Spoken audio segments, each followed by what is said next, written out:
Take a look at these defensive situations for Manchester City. It's a subtle difference, but part of just one tactical tweak from Pep Guardiola that ensured that City came out on top in the Manchester derby. But let's take a look at the tactics from Pep and Amorim to find out what the scoreline might not be able to tell us. Despite the emphatic scoreline, early on United did look like they could hurt City when they were in controlled possession. When Bayindir was in possession, United rarely played short because firstly, it's not his strength, but also, with a genuine target man in Chesko, going long made sense. But it was in open play that things got interesting. The Red Devils built with their usual back three with a double pivot, and here, City, when possible, looked to test the ball-playing ability of this backline by being aggressive with the man-to-man press, with Reinders and Foden backing this up by picking up the United midfield too.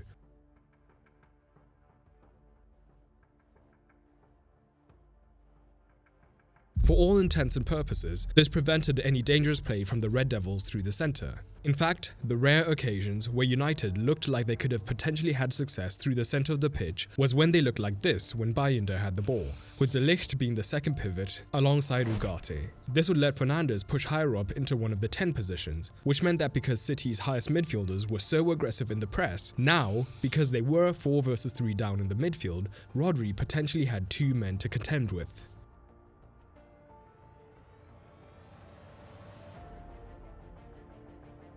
But this, of course, is the downside of having a non-ball playing goalkeeper, as the team wouldn't have been confident enough with Bayindir to try and replicate these situations higher up the pitch. So the rare occasions when this happened was extremely deep on the pitch for United. But here's the thing, if United looked impotent through the centre, down the flanks, they threatened to make all the difference. Because City were pressing high to create a 3 versus 3 here, when the wide centre-backs had the ball, the 3 versus 2 down the flanks threatened to cause the Blues headaches. But this wasn't actually a problem when United kept their build-up down the same side, meaning the right centre-back found the right wing-back, for example. Because here, City's own left-back could quickly push up, with the backline shifting across into a back three to handle the danger.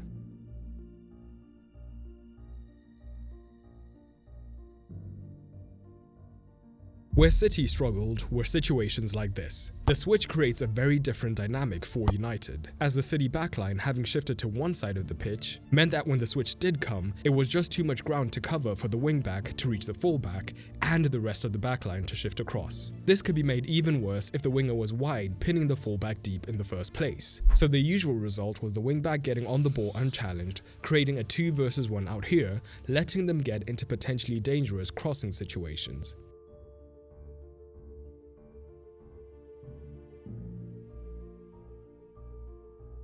And the right side is where United tried to make City play. Having Mazraoui receive the switch was fine, but not ideal. So very quickly, instead of staying wide, Mazraoui began to camp in the half space early on to draw O'Reilly much more central and allow the more dangerous Mbeumo to receive the switch, while Diallo operated as more of a traditional 10.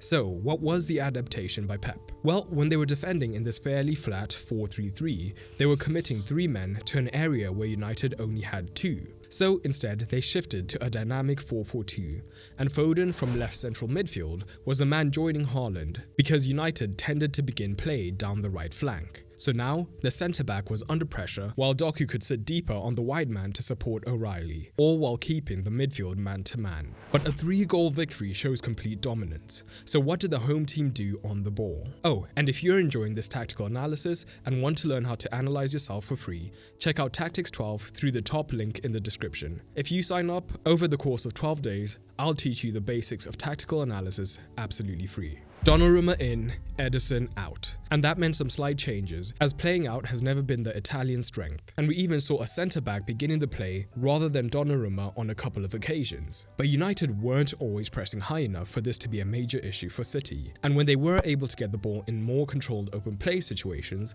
they shifted to a lopsided back three, with Kushunov operating as a right centre-back. And at times early on, City were playing with a pretty traditional 4-3-3 in the build-up, with Foden or Reinders dropping in to temporarily be the secondary option. But we know with Pep, the traditional setup isn't going to last too long. But before Pep changed things, when United did sit deeper in the 5-2-3, the Reds actually looked extremely comfortable defending this zone, not allowing the ball into these dangerous regions at all, helped by the double pivot being happy to sit deeper on Foden and Reinders, so City were struggling to get men between the lines. Pep had to change things. Early in the first half, it was O'Reilly who pushed up in line with Foden and Reinders, so the midfield was now a clear 1-3 shape, which came with a load of advantages, but one massive disadvantage. And that disadvantage almost proved deadly. See, with Rodri sometimes this isolated of a pivot, when United's midfield were willing to take more risks, the pass into Rodri was actually a press trigger, with Fernandes in particular jumping to prevent the Spaniard turning as much as possible. And if he did win the ball, he could even begin the counter-attack, leading to dangerous situations for United. But the flip side of the situation is that the advantages for City were a huge part of why they came away with the 3 points. Where before they were struggling to get men between the lines, they now had 3 men lurking there, meaning whenever Fernandes pressed, even if he cover shadowed Foden perfectly, the extra man O'Reilly was a free man who could potentially be found.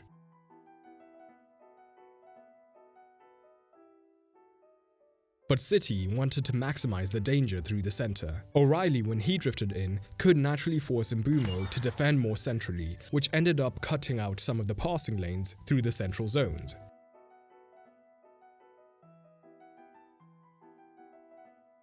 So instead, O'Reilly stayed wider, which had the potential of forcing Mbeumo to stay wide as well, keeping more passing lanes open through the center. But even more important was the knock-on effect on Doku. The Belgian could now drift infield and be the 3rd man in that midfield. And here's the thing about football tactics.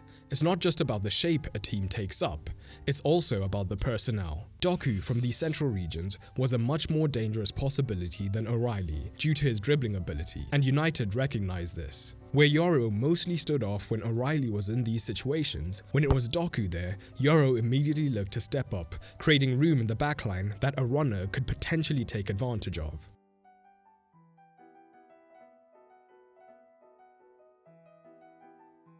But at the same time, Yoro moving into these positions was playing straight into the hands of one of Doku's biggest strengths, which is a combination of strength, acceleration, and a low center of gravity that allows him to turn men when they get too tight, meaning there was danger of him directly turning Yoro and getting into dangerous positions himself.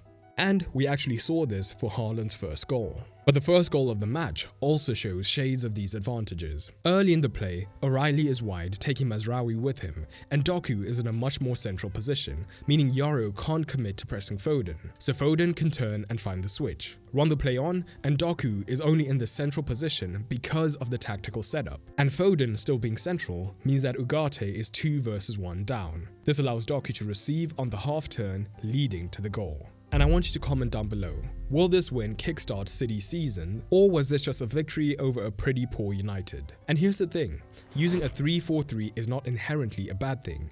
After all, Tuchel's Chelsea won the Champions League using a 3-4-3. If you want to find out the difference between Tuchel and Amorim's 3-4-3s, check out this video on screen now. And don't forget to sign up for Tactics 12 before watching that video.